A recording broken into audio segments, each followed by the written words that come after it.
بسم اللہ الرحمن الرحیم۔ بسم اللہ الرحمن الرحیم۔ ایک شخص حافظ قرآن ہے، کسی ایسی مسجد کے اندر اعتکاف میں بیٹھ جاتا ہے جہاں یہ مصلی نہیں سنا رہا، تراویح نہیں پڑھا رہا، تراویح کسی اور مسجد کے اندر پڑھاتا ہے۔ اعتکاف میں بیٹھتے وقت ہی اگر یہ نیت کر لے اعتکاف میں یہاں پر کروں گا اور میں تراویح وہاں پر جا کر پڑھاؤں گا، تو کیا اس کی شریعت گنجائش دیتی ہے یا نہیں دیتی؟ دوستو ذہن نشین فرما لیجئے، اولاً تو بہتر یہی ہے جہاں پر تراویح پڑھا رہا ہے وہیں پر اعتکاف میں بیٹھے اور وہیں کے لوگ اس کی ضروریات کا انتظام کر لیں یا گھر والے انتظام کریں، سب سے بہتر طریقہ ہے۔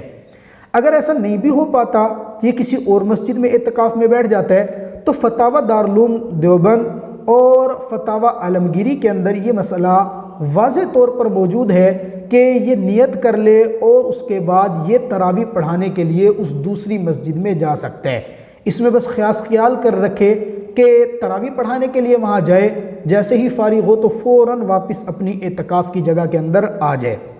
ساتھ ہی مسئلہ بھی ذہن نشین فرما لیجئے، اگر اعتکاف میں کوئی ڈاکٹر بیٹھ گیا ہے، حکیم بیٹھا ہے، طبیب بیٹھا ہے، کوئی مریض آدمی اس کے پاس اس کے اعتکاف کے اندر ہی آ جاتا ہے اور وہ بیچارہ بیمار ہے، ضرورت مند ہے، یہ ماہر ہے، طبیب ہے، کیا یہ چیک کر کے نبض چیک کر کے اس کو نسخہ لکھ کر دے سکتا ہے، اس کی دوائی وغیرہ بتا سکتا ہے؟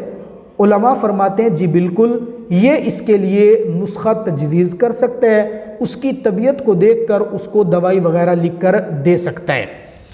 البتہ اگر کسی آدمی کے اوپر کوئی مقدمہ ہے اور یہ بیٹھ جاتا ہے اعتکاف کے اندر، اعتکاف کی حالت میں اس کی پیشی آ جاتی ہے، کیا یہ پیشی کے لیے نکل سکتا ہے یا نہیں؟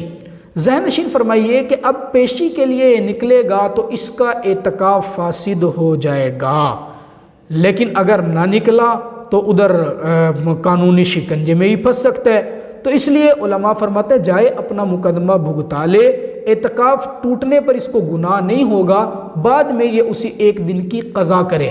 قضا کی تفصیلات وہ باقاعدہ ہم اس کے لیے کلپ بنا چکے ہیں، اس کو ضرور سنیے تاکہ اعتکاف بیٹھنے سے پہلے اعتکاف کے مسائل آپ کو ازبر ہو جائیں اور آپ اپنی اس عبادت کو پوری دل جمی، پورے دھیان، پوری توجہ کے ساتھ کر کے اللہ رب العزت کو راضی کر سکیں۔ والسلام۔